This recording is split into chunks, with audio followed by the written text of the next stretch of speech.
শুভ সন্ধ্যা। মায়ের কথা বলি। এই যে আমার মা।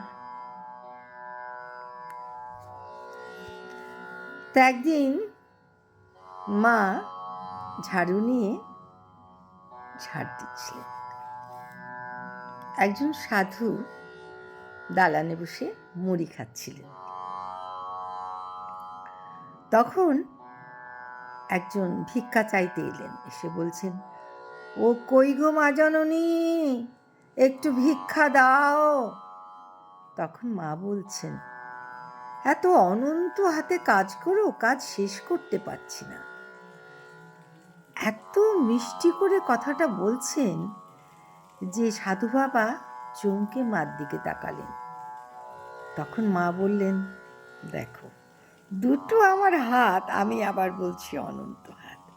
নিজেকে কিভাবে গোপন করে রাখার চেষ্টা। জয় মা।